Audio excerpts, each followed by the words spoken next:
In this video, I'm going to talk to you guys about going from civilian to kind of operator. Now, this is one of those conversations where I'm kind of addressing the times and people's frame of mind for preparing for things to go bad. A lot of people want to be protectors, or they don't want their lifestyles to aggressively change, and especially for the worst, which is, throughout history, people have had the courage to actually make a change for the better for their society and make sacrifices. However, I kind of feel like civilian society is set up in such a way where we're dependent on our immediate conveniences, and our ability to actually carve out our own path is kind of dwindling a bit. You have some people that are off-gridders and such, and the reason I bring this kind of stuff up is because this is going to be an essential base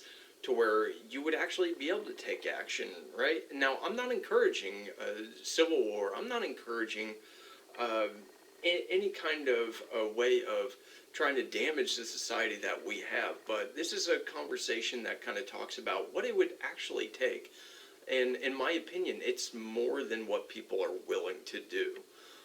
So let's go ahead and talk about this. First of all, I believe that if you're going to go from like civilian to operator in like a war zone, whether it be for civil war or invasion, you're going to have to make some drastic changes, but the level of preparation that you have ahead of time is really going to dictate your success in that.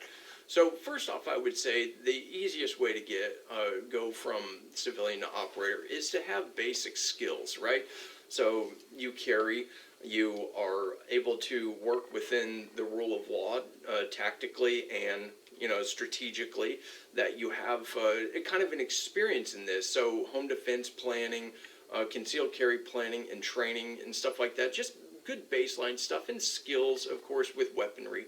But there's other things as well. So think of it as this way. Like I was talking about in history, we were a little better at being self-sufficient. So the ability to kind of live off-grid a little bit, not depending on like solar panels and stuff like that, but being able to make stuff for yourself. Because the reality is, whether we're in a civil conflict or without rule of law because of civil breakdown or even invasion, if you are actually operating in any kind of environment, it means that you have lost things you have to fight, and usually that's going to come with loss of resources, loss of amenities that we have become comfortable with. So you need to establish, I would say it's a definite need that you have to establish methods of living without societal support, maybe with stuff you already have. So being able to mend clothing, even make clothing, maybe with scraps that are around so you don't have to start from scratch necessarily. Gardening, being able to make food for yourself, not necessarily raising meat, but that would be one skill that you might have. Now, one thing I'm going to kind of cut in with is, I'm going to go ahead and add this in, not everybody's going to be able to be the operator, right? And now, like I said, a lot of people want to be protectors and stuff, but at the same time, everybody's going to have a different age, different physical abilities, different skills and stuff like that. Like being in the military or law enforcement, you're going to be more, you're going to have a greater ability to be part of the physical portion, the aggressor, or a little bit more of the tactical role. You'll at least have those baseline skills. Now, if you're older or you have physical disabilities that would kind of prohibit, or not prohibit, but prevent you from being able to operate at full peak function, you could be part of a training group or a support group in intelligence gathering. Intelligence and logistical support is just as important, if not more important, than just being able to pull a trigger and do all the cool guy stuff. So if you think about it, you can only do cool guy stuff for so long without logistics and without good intelligence, because trying to pull a trigger on an unknown, that's how you set yourself up for failure.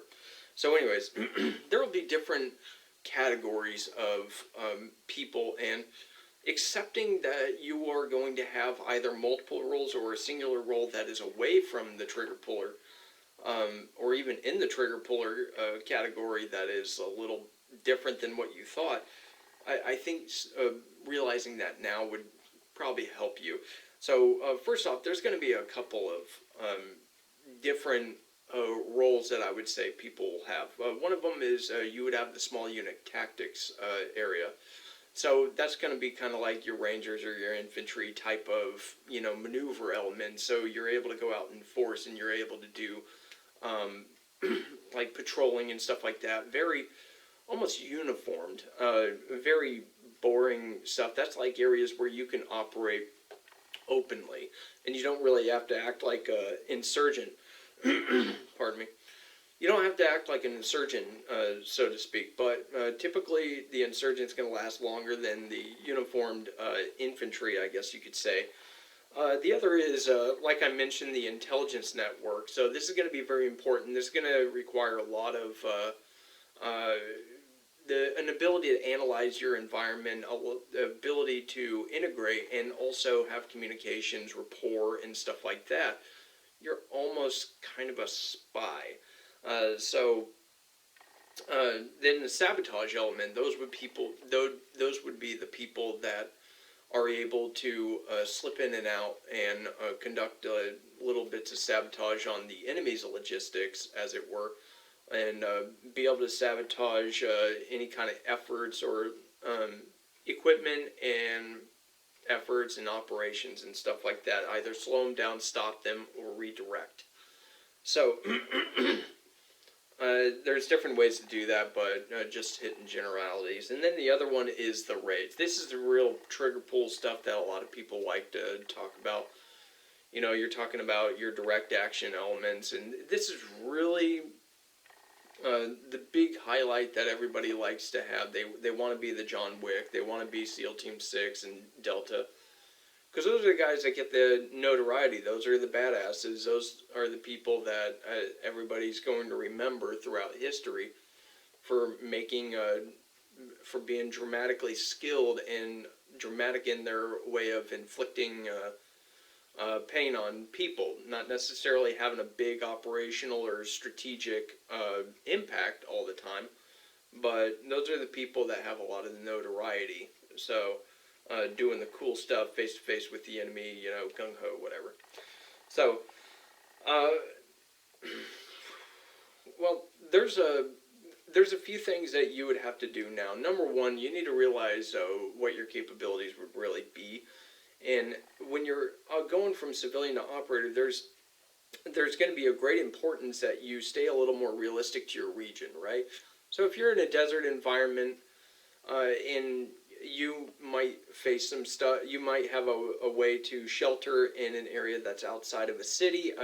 You probably are going to have to get more adapted to that climate, and it's going to be a little bit more complex depending on your environment. If you're in a heavily urbanized environment, then you're going to probably be better suited to be more of an insurgent type, but be able to, conduct things on short notice, like take opportunities and stuff like that to perform raids or ambushes and stuff like that, but to be able to do it in low key, that would require a lot of undercover type work.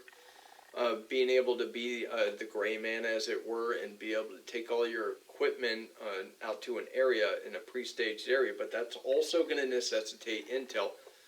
Intel and logistics is always going to be a big deal. And so, training. Training for these types of things are available, but it's not going to be all that specific. There's a lot of stuff where you're going to have to adapt certain skills that you get in training to kind of match your environment. Now, there's different stages of conflict. Like, you have rule of law, where we talked about your base skills as a civilian. And then kind of a light or flexed rule of law. So, kind of like riots, where things are a little bit more fluid and you don't really have hardcore enforcement, at least right away. you need to realize that a lot of that is going to be delayed. So the next would be without rule of law. Now, this would be a most complete invasion, and the rule of law that we know is going to be relatively gone, but what about maybe martial law, for not necessarily martial law as we know it, but in the sense that you're in occupied territory. So there's going to be a lot of skills that you're going to have in order to be able to operate an insurgency and have a resistance that's actually going to be meaningful, more than just, a lot of times it's not the body count that counts, so to speak, but for the strategy, but it's going to be more on the side of affecting logistics and being able to direct the fight, as it were, the way that you want it to go. So it's going to be a little bit more complex, and I would dare say that a lot of the times you're going to do a lot better if you have people in your team, or people that have previous experience that were in, law enforcement, military, SF, stuff like that, that will kind of understand how that kind of stuff happens and how that can work, as far as creating an insurgency that will actually have a good direct impact on the enemy's course of actions. So a lot of people like to get a lot of gear, right? So military surplus gear, that's good gear and stuff, but blending it with your civilian attire in a way that actually meets a certain mission set, such as like maybe camouflage, blending in, and being able to do things light and fast. You might not need to get out of your polo shirt. You might not need to even throw on a battle belt. If you're part of a sabotage group, you might just be armed with a pistol or even a knife. Low key, the ability to deal with yourself in occupied territory. Again, if it's occupied, then you're probably going to be searched. You're probably going to be questioned. You're probably going to be checked out to see if you're suspicious. And so there's a lot of different things that are going to come in play when it comes into gear selection and for your role and stuff like that. Maybe you do want to collect some gear that is kind of staged, so you can have sort of a logistics capability, like a support role for those that are in the small unit tactics or raid groups or what have you. Now, training. Now, if you're kind of going to be relegated to only doing like intel work, there's plenty of ways to research that. Surveillance detection techniques, intel analysis that you can learn from the military.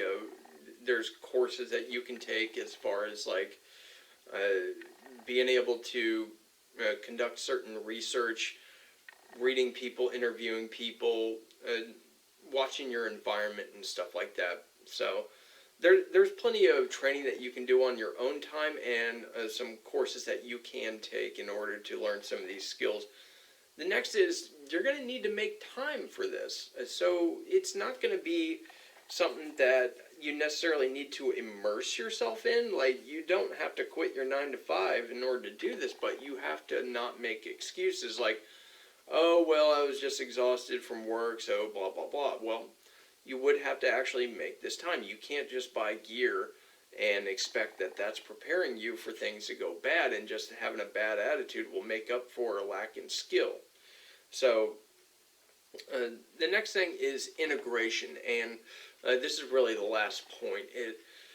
If you're going to try to adapt to being like a spy in case of an invasion, or being able to handle a WROL situation, then you need to make sure that those skills that you're acquiring are not necessarily impeding your ability to function in everyday life. It's not necessarily changing your ability to live your daily life. And that has been a hard task, for a lot of people that get into it as a hobby.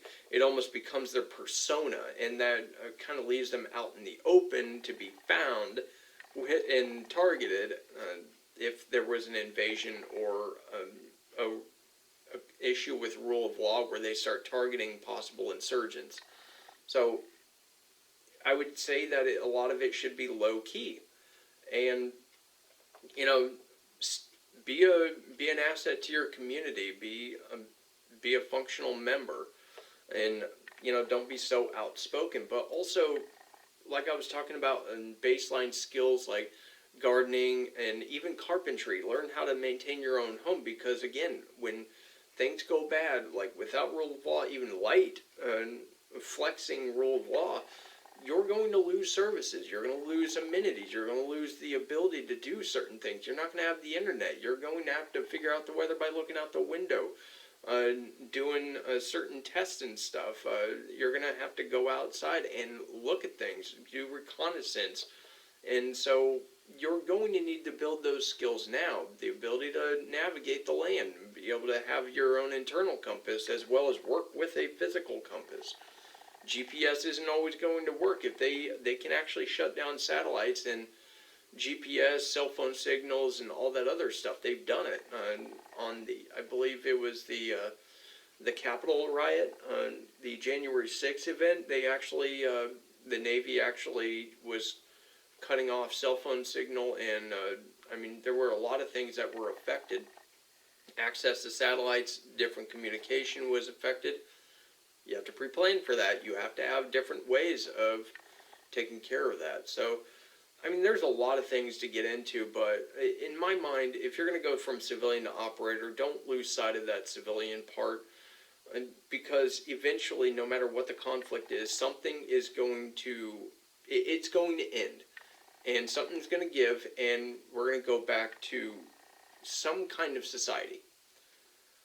So you're going to have to reintegrate, and you don't want it to become toxic to your life.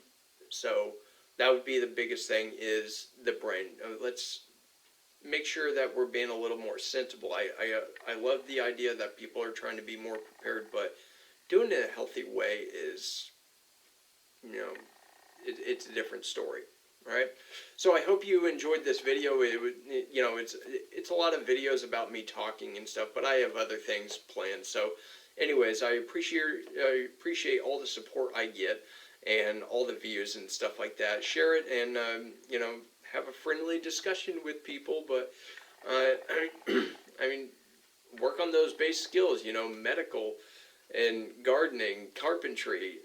Be versatile, be useful, and have, a wide range of skills, So anyways, I appreciate you guys watching, and you guys have a good one.